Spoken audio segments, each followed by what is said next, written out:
गंगा नदी के किनारे एक साधु रहते थे। वे न केवल विद्वान थे बल्कि उनके पास जादुई शक्तियां भी थीं। एक दिन वे ध्यान में मग्न थे, तभी बाज की चोंच से एक चूहिया छूटकर उनके हाथों में आ गिरी। उसकी छोटी सी पूंछ व काली चमकीली आंखें थीं। उन्हें वह बहुत अच्छी लगी, पर घर ले जाने से पहले उन्होंने जादुई मंत्रों के प्रयोग से उसे एक लड़की में बदल दिया। वे उस लड़की को घर ले जाकर पत्नी से बोले, तुम हमेशा से संतान चाहती थी न, तो लो आज से यही हमारी पुत्री है, इसे पूरी देखभाल व स्नेह से पालो। साधु की पत्नी भी अपनी पुत्री को देख प्रसन्न हो उठी। वो उसे राजकुमारी की तरह पालने लगी। साल बीतते गए, नन्ही लड़की एक सुंदर युवती बन गई। जब वह 18 वर्ष की हुई तो साधु व उसकी पत्नी उसके लिए वर तलाशने लगे।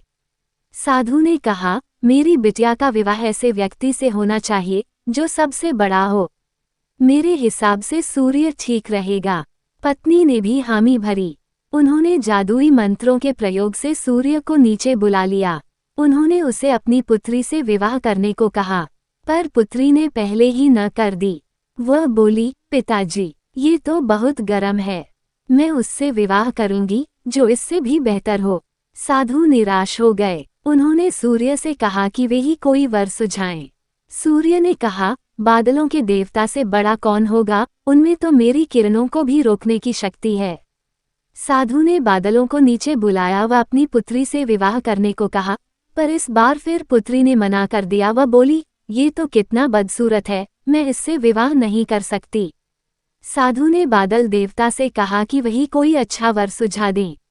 वे बोले, पवन देवता ठीक रहेंगे, वे तो मुझे भी अपने फूंक से उड़ा देते हैं। साधु ने पवन देवता को बुलाकर अपनी पुत्री से विवाह करने को कहा। पुत्री ने फिर इनकार कर दिया। वह बोली, मैं इससे शादी नहीं करूंगी, ये तो कहीं टिकते नहीं, हमेशा यहाँ वहाँ भागते रहते हैं। साधु ने पवन देव से पूछा, क्या मेरी पुत्री के लिए ऐसा वर हो सकता है जो आपसे भी बेहतर हो? पवन देव ने कहा कि पर्वत देव मजबूत व ऊंचे हैं, वे मेरा भी रास्ता रोक देते हैं।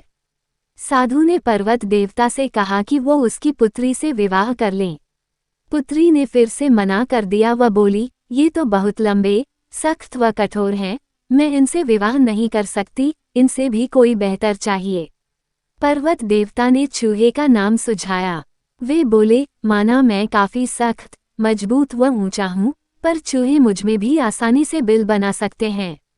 साधु ने चूहे को बुलाया। उसे देखते ही उसकी पुत्री खुशी से उछल पड़ी। हाँ पिताजी, यही तो है वह, मैं जिससे शादी करना चाहती थी। साधु ने सोचा, इसे ही किस्मत कहते हैं। यह एक चूहिया थी और एक चूहे से विवाह करना ही इसके भाग्य में लिखा है। उन्होंने जादुई मंत्रों के प्रभाव से पुत्री को फिर से चूहिया बना दिया। चूहा व चूहिया विवाह करके खुशी खुशी रहने लगे। शिक्षा कोई भी अपने मूल स्वभाव को नहीं बदल सकता।